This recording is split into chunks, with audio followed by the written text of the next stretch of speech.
Assalamualaikum warahmatullahi wabarakatuh.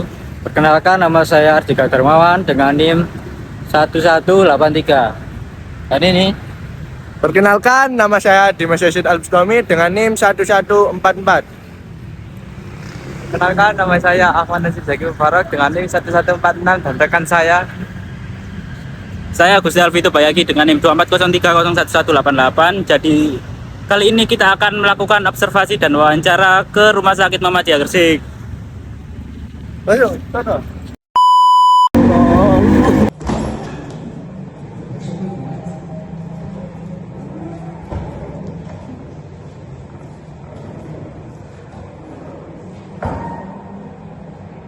Assalamualaikum, selamat siang Bapak.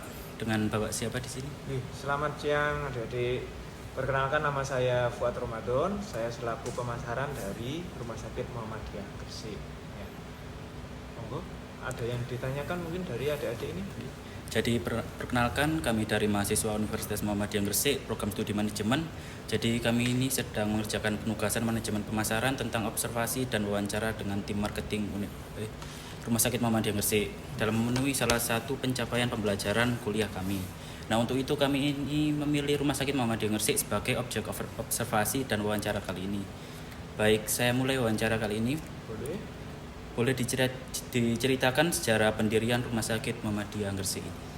Oke, untuk Rumah Sakit Muhammadiyah Gresik ini kalau kita flashback ke belakang ya, itu gedung yang sedang ditempati ini dulunya adalah garasi bis muda, terus diakuisisi oleh pimpinan Cabang Aisyah Gresik ya. Jadi itu didirikanlah BKIA, Balai Kesehatan Ibu dan Anak. Itu tepatnya di tanggal 21 April 1979. Jadi awalnya itu BKIA Aisyah, jadi Balai Kesehatan Ibu dan Anak, melayaninya ya persalinan dan ibu dan anak, imunisasi kayak gitu, posyandu. Terus semakin lama semakin berkembang hingga akhirnya di tahun 97 itu sudah berubah nama menjadi Rumah Sakit Anak Bersalin Muhammadiyah. Tapi masih nggak jauh-jauh dari ibu dan anak. Nah, berganti lagi pada tanggal 9 November 2005 itu menjadi Rumah Sakit Muhammadiyah Gresik. Kenapa kok dirubah namanya? Karena ini sudah ada pergantian pemilik. Jadi yang dulunya itu Aisyah, sekarang di tahun 2005 itu sudah diakuisisi oleh PDM, Pimpinan Daerah Muhammadiyah. Jadi yang memiliki itu Muhammadiyah dan diakui sebagai asetnya Muhammadiyah Gresik. Nah, selain berubah nama, itu layanannya juga nambah. Jadi kalau dulu itu hanya khusus untuk ibu dan anak, mulai 2005 itu sudah mulai berkembang layanan operasi yang lain kayak patah tulang itu bisa, layanan polispesialis juga semakin banyak, ada spesialis anak, spesialis mata, penyakit dalam itu ada semua. Kalau sekarang lebih banyak, lebih kompleks, bisa dicek di Instagram kami kalau terkait layanan kami ataupun fasilitas yang ada. Nah, kalau sejarahnya yaitu dari 2005 itu kita sudah berubah nama menjadi Rumah Sakit Muhammadiyah Gresik hingga sekarang. Dan pemiliknya RSMG ini yaitu Muhammadiyah Gresik, PDM Gresik. Itu sih overview singkatnya. Baik, lalu masuk ke profil usaha. Untuk lokasi usaha boleh diceritakan? Oke, Rumah Sakit Muhammadiyah Gresik ini unik mas. Jadi ada dua wilayah sebenarnya. Cuman kita share ke masyarakat itu Jalan K. Khalil nomor 88 Kemutaran. Kalau yang sebelah Gedung Poli itu masuknya Sindujoyo.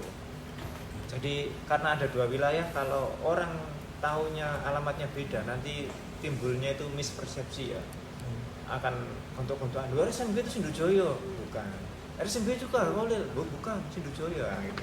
Akhirnya disepakati yang kita publish dimanapun itu di Google Map kita juga K. Khalil nomor 88 Kemutaran Gresik dengan kode pos 6115 6151. Lalu untuk bidang usahanya di bidang apa? RS Muhammadiyah Gresik bergerak di bidang kesehatan dan lebih luas cakupannya. Jadi kalau dulu hanya ibu dan anak, sekarang sudah melayani berbagai macam kondisi.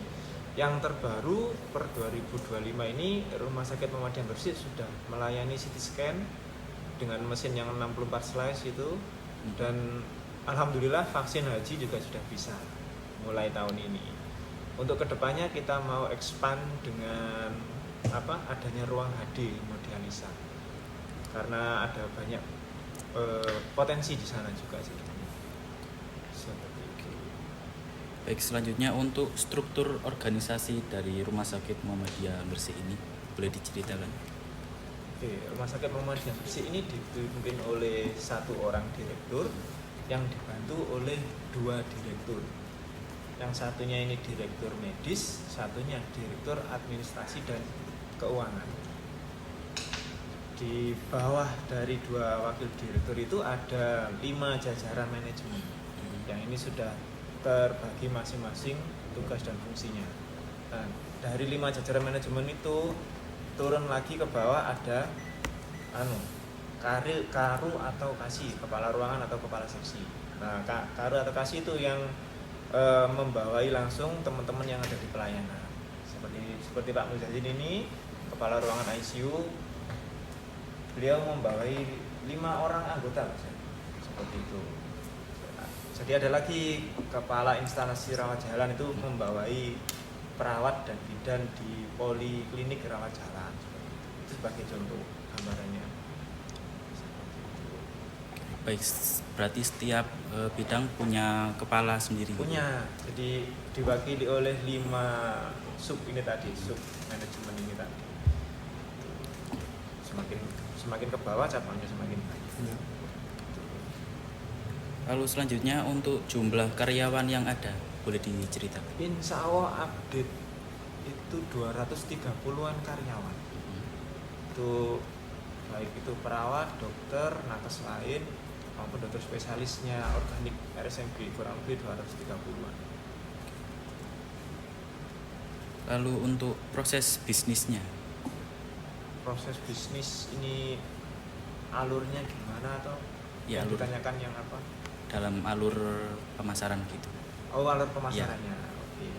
Jadi kan kita kalau misalkan pengen mengeluarkan sebuah produk itu pastinya harus ada riset terlebih dahulu terkait satu, kita harus tahu diri dulu. Rumah Sakit Muhammadiyah Gresik ini proyeksinya di mana sih, kan itu. Core-nya itu di mana? Nah, dari sejarah yang tadi saya ceritakan itu kan Rumah Sakit Muhammadiyah Gresik berawal dari BKIA.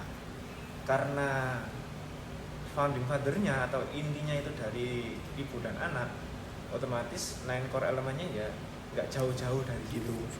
Kita layanan kita juga alhamdulillah untuk yang ibu dan anak itu selalu update. Dan itu ya tanpa melupakan yang lain. Tapi selalu kita yang sering gunakan itu ya ibu dan anak itu. Jadi selain kita riset, kita cari tahu sih kebutuhan pelanggannya itu apa, butuh yang seperti apa. Ketika sudah era digital seperti ini, kadang ibu-ibu kan banyak yang muda tuh. Ibu-ibu muda umur 23, 24 itu yang masih butuh aktualisasi diri. Akhirnya tercetuslah video sinematik persalinan. Jadi setelah di riset itu rata-rata orang lahiran tuh memang usianya 23 ke atas, kan gitu. Dan rata-rata di usia segitu itu masih suka banget main medsos, suka post di Instagram mereka. Belum ada TikTok dulu, jadi Instagram, Facebook. Nah itu akhirnya kami terpikirkan untuk bikin sebuah produk yang enggak hanya untuk enggak hanya dinikmati oleh pasiennya, tapi rumah sakit juga punya fungsi pemasarannya. Akhirnya tercetuslah video sinematik persalinan. Jadi itu nanti pasien yang melahirkan itu baik normal maupun sesar, ya, itu akan di video mulai proses dia masuknya sampai proses setelah lahiran. Bahkan ada photoshoot ketika di ruangan. Nah itu nanti kan ketika jadi itu kayak video sinematik ya, karena namanya sinematik jadi nggak terlalu panjang. Mungkin paling lama itu 50 detik. 50 detik lah. Kalau ada yang minta request panjang itu biasanya ya 2 menit setengah. Jadi biasanya tim kami itu bikin beberapa video, ada yang sedikit lebih pendek dibanding yang versi panjangnya. Biasanya yang versi pendeknya itu yang dibuat up di, kalau sekarang kan ada Instagram, ada TikTok, nah dari situ kan orang pasti akan lihat ini di mana ya kok bisa ada kayak gini kan gitu. Itu fungsi pemasarannya. Jadi orang tidak hanya menggunakan produk kita, tapi secara tidak langsung mereka memasarkan Rumah Sakit Muhammadiyah Gresik. Karena sampai detik ini setahu saya ya, kalau rumah sakit di Gresik itu baru RS Muhammadiyah Gresik yang secara legal mempekerjakan kita hiring dengan RH Momen ya, itu untuk video sinematiknya. Kalau di rumah sakit lain itu masih harus izin-izin itu. Jadi bukan real dari rumah sakitnya, tapi pasiennya itu bawa sendiri. Baik, selanjutnya kita masuk ke strategi dalam pemasaran nih. Iya. Nah, boleh diceritakan target pasarnya? Boleh. Karena kami itu positioningnya di ibu dan anak, otomatis segmentasinya kita itu keluarga, baik keluarga baru maupun keluarga lama. Jadi kalau range usia itu ya mulai dari 24 sampai 45 lah kurang lebih. Ibu yang baik itu yang bekerja maupun tidak, yang daerah Gresik kota sampai Kabupaten Gresik. Dan tidak menutup kemungkinan kami juga ekspansi, karena sekarang kan kita menggunakan channel marketing ya, nggak hanya offline, kita juga online juga. Jadi kita manfaatkan online-nya itu. Bahkan beberapa pasien kami yang loyal itu ada yang dari Lamongan, daerah Mantren, Paciran gitu. Yang terakhir ini ada pasien itu melahirkan di ruang presiden, itu kamar yang termewahnya kita, itu sampai seminggu mas, nggak mau pulang. Iya, saking nyamannya. Iya, padahal itu biayanya mahal, tapi karena nyaman, akhirnya orangnya itu sampai seminggu. Sampai ditanyain sama bidannya itu, Bu ini sudah boleh pulang, ini nggak pulang dulu kan ya dilihat dealnya kan sudah masya Allah kan, karena pasien umum ya. Tapi ternyata karena nyaman, akhirnya masih di sini aja, masih kerasan gitu. Karena saya memang senyaman itu kan itu. Karena layanan kami ini sesuai tagline-nya kan jujur, transparan, kekeluargaan. Jadi dianggap keluarga sendiri kayak gitu. Tapi bukan berarti kok dianggap keluarga sendiri terus tidak bayar gitu mas, ya tetap bayar ya. Seperti itu. Jadi kita manfaatkan channel marketing secara efektif dan efisien ya. Kita mulai Google Map-nya kita ini juga, Instagram-nya juga ada adminnya, Facebook juga ada adminnya. Meskipun kalau bagi generasi muda kan ditinggalkan ya, tapi karena targetnya kita kan usia 24 sampai 40-an, ya ada yang masih menggunakan Facebook. Jadi tetap kita opini juga. Yang terbaru TikTok itu ya kita opini. Kalau sekarang mungkin 1000-an lebih followernya, sudah bisa live TikTok juga. Cuma masih belum, masih kami diskusikan dulu dengan tim terkait konsep live TikTok. Karena kan untuk tantangannya di dunia kesehatan itu, kalau live itu ada banyak aturan-aturan yang nggak boleh dilanggar. Jadi kayak memvideo orang yang sakit itu nggak boleh. Bahkan penggunaan kamera di rumah sakit pun dibatasi.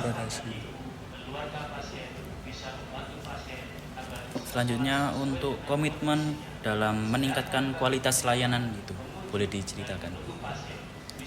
Rumah sakit selaku amal usaha Muhammadiyah dan juga terdaftar di dalam status legalnya itu ada yang namanya sistem akreditasi. Nah, sistem akreditasi itu gunanya adalah untuk memastikan bahwasanya rumah sakit ini, baik rumah sakit Muhammadiyah maupun yang lain, itu tetap sesuai standar. Jadi tidak kok terlalu kasarannya itu opo jare, tapi sudah kasarnya yang namanya standar kan ya standar. Nggak boleh kok di bawah standar. Nah, akreditasi itu menjamin itu semua. Dan alhamdulillah Rumah Sakit Muhammadiyah Gresik sudah terakreditasi paripurna, baik dari segi agama maupun dari segi pemerintah. karena kami ada 2 sertifikasi. Ada sertifikasi yang manajemen halal, itu yang dari Muhammadiyah sendiri, ada yang dari LARSI itu akreditasi paripurna. Jadi insya Allah untuk terkait mutu pelayanan ataupun kualitas perawatan dan pelayanan itu sudah sesuai standar semua. Karena kami sudah mengantongi 2 sertifikasi akreditasi tersebut. Dan itu selalu diupdate setiap 3 tahun sekali Mas Ibnu, atau 2 tahun ya? Yang mana? Akreditasi. Akreditasi. 3 tahun. 2027 insya Allah kita sudah ada rekredensial lagi. Jadi harus ditata ulang lagi, dilihat lagi mana yang. Selanjutnya untuk strategi penentuan harga, boleh diceritakan? Oke. Kalau strategi penentuan harga ini kan agak Mas ya. Yang pasti jangan sampai harga yang telah ditentukan itu malah merugikan kita. Nomor 1. Kan nggak mungkin kan kita ambil barang harganya 10.000, kita malah jualnya 9.000. Ya prinsipnya sih di situ sih sebenarnya. Dan dilihat dari segmentasi pasarnya kita juga. Kalau segmentasi pasarnya kita itu kok barangnya ini misalkan 100.000, mereka nggak kuat beli misalkan, ya kita nggak mungkin bikin harga yang 100.000 itu tadi. Jadi penentuan harga itu ya selain dari modalnya berapa, ya dilihat dari segmentasinya juga. Seperti itu. Jadi itu nanti tim dari keuangan yang akan mengatur. Kalau tim dari pemasaran ya kami memberikan landscape-nya aja. Kalau harga segini itu dengan segmentasi masyarakat kita, segmentasi pasarnya kita nggak cocok kayak gitu. Kita sarankan harga segini. Dan tarif yang ada di rumah sakit itu bervariatif, macam-macam. Jadi masing-masing tindakan itu ada besaran tarifnya. Selanjutnya ada strategi promosi untuk offline dan online, boleh diceritakan? Kalau untuk yang offline kita masih sesuai yang standar yang ada, bahwasanya harus adanya kayak PKRS ya, promosi kesehatan rumah sakit. Jadi prokesnya itu ada yang dilakukan di rumah sakit, ada yang dilakukan di kelurahan ataupun di lembaga-lembaga yang ada. Ya. Jadi biasanya itu 1 bulan itu kurang lebih 2-4 kali. Tergantung momen juga. Kalau ketika ada momen tertentu itu lebih sering ada kegiatan offline, di beberapa momen tertentu lebih sering offline. Cuman yang pasti offline dan online tetap jalan semua. Karena kita nggak bisa meninggalkan offline karena dunia online, dan kita juga tidak bisa serta-merta online semua karena kadang ada deal yang harus dilakukan secara offline. Jadi harus saling silang, harus seimbang. Kalau kita hanya offline aja, kita generasi mudanya nggak kejangkau dan kurang luas juga jangkauannya. Kalau online aja, nanti yang kadang orang yang deket-deket itu malah nggak tahu kalau rumah sakit itu ada kayak gini. Lalu selanjutnya ada strategi menghadapi persaingan. Persaingan ini dengan rumah sakit sekitar. Jadi tantangan di rumah sakit ini bermacam-macam ya. Jadi secara regulasi ada tantangan dari regulasi asuransi, dan dari segi kompetitor itu juga ada tantangannya. Nah kebetulan di area Kota Gresik ini ada banyak rumah sakit ya. Kenapa saya bilang banyak? Karena lebih dari 3. Kalau yang besar mungkin mas-masnya sudah tahu, dan ada juga beberapa rumah sakit yang setipe tapi lebih kecil juga ada. Nah caranya adalah apa? Ya kita harus tetap tampil beda. Kalau layanannya kita sama, otomatis orang akan lebih memilih yang si RSA, RSB, RSC seperti itu. Nah kita dengan positioning kita di ibu dan anak itu, makanya kami tetap gandoli bahwasanya layanan ini harus tetap yang terbaik di Gresik. Karena kalau positioningnya kita sudah kalah, itu sudah wassalam. Ya. Jadi harus ada keunggulannya. Seperti perdebatan antara motor Honda dan Yamaha. Kalau motor Honda kan, kalau anak-anak muda kan nggak terlalu suka ya, karena modelnya old school, model kayak bapak-bapak. Iya. Kalau bapak-bapaknya nggak suka Yamaha, kenapa? Boros kayak gitu. Jadi harus memiliki keuntungan tersendiri. Kalau disamakan ya orang akan wah iya mau podo. Nah, kayak gitu. Dan yang paling mengena bagi masyarakat yang ke Rumah Sakit Muhammadiyah Gresik itu adalah layanannya yang kekeluargaan. Jadi itu yang diwariskan oleh para leluhur kami dari generasi yang pertama sampai saya ini generasi ketiga. Itu yang ditekankan adalah kekeluargaan. Gitu. Selanjutnya, cara menciptakan kepuasan serta hubungan baik dan cara membangun loyalitas kepada pelanggan. Boleh diceritakan? Balik lagi di kekeluargaannya. Ya. Jadi banyak pasien kami yang pasiennya Dr. Ali Faisal, spesialis anak itu adalah bukti nyata loyalitas dari pasien di RS Muhammadiyah Gresik.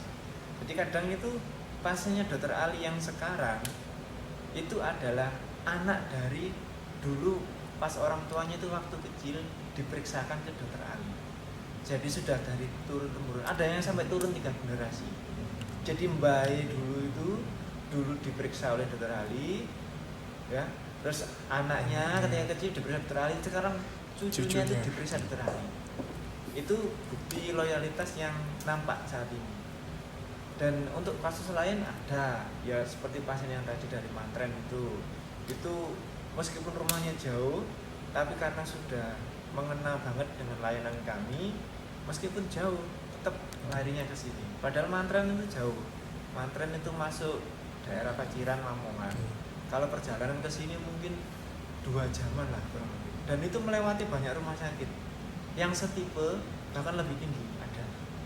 Itu di Lamongan ada RSML dengan kategori B. Kalau kita ini tipe C. Harusnya kalau kategori B itu lebih bagus, tapi mereka lebih prefer ke sini. Kalau untuk persalinan, ya baik normal C1 larinya ke sini. Bahkan untuk kasus yang sakit juga larinya ke sini. Seperti itu. Ya untuk mempertahankan itu tadi, ya tetap kita harus merawat dengan hati, dengan menganggap mereka ini keluarga sendiri. Dengan begitu kan mereka nyaman dan akhirnya akan memilih RSMG lagi ketika keluarga atau siapapun itu dalam anggota keluarganya yang membutuhkan layanan kesehatan. Dan yang terakhir, bagaimana merespon keluhan atau komplain dari pelanggan? Komplain untuk tahun ini, maksudnya untuk era sekarang itu kan kalau dulu komplain tuh hanya ada di ruang perawatan ya, di ruang layanan rawat jalan, rawat inap. Kalau sekarang itu komplainnya itu ada 2 jenis. Kalau yang seperti yang saya sebutkan tadi itu komplain yang offline, langsung, toklek. Nah, ada lagi sekarang itu yang lebih menyakitkan itu komplain lewat Google Review. Itu bintang 1 sudah buyar semua itu. Karena kalau review seperti itu, belum lagi share ke medsos, itu efeknya sangat luas. Bahkan untuk kasus-kasus yang belum terklarifikasi kami salah atau yang ditunjuk itu salah, itu sudah bumerang, sudah kemana-mana. Nah, cara kami adalah apa ya? Dengan merespon sesegera mungkin dan mencari tahu apa yang dipermasalahkan. Kalau memang itu pasien kami, kalau memang keluarnya offline ya ditangani langsung. Kami punya namanya unit case manager yang menangani ketika ada pasien komplain. Ketika offline, kalau online nanti tim dari admin akan memberikan info ke tim layanan pengaduan dan nanti akan dicari akar masalahnya ini di mana sih, dan nanti akan diperbaiki dan juga diklarifikasikan ke pasiennya. Tujuannya apa? Karena kadang orang komplain itu kan tidak tahu mas. Kadang misalkan yang dikomplain dokternya kok telat 2 jam, ternyata dokternya ada operasi. Nah, jadi kebanyakan memang masalahnya itu komunikasi. Karena pasiennya tidak tahu dokternya operasi, akhirnya marah-marah. Beda nanti kalau sudah diinfokan dokternya ada operasi, insya Allah kembali lagi dalam 2 jam. Nah, itu nanti akan berbeda. Jadi cara kami untuk mereduksi komplain ya seperti itu tadi. Kita cari akar masalahnya, kita dekati pasien, dan kita jelaskan apa yang sedang terjadi saat itu terkait yang dikomplainkan. Baik, terima kasih Bapak atas informasi yang telah disampaikan dan terima kasih juga atas kesempatan kali ini dan saya rasa cukup dan mohon maaf apabila ada salah kata ucapan.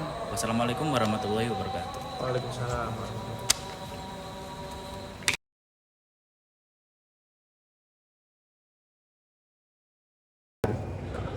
Sekian video wawancara dari kelompok kami. Saya akhiri. Wassalamualaikum warahmatullahi wabarakatuh.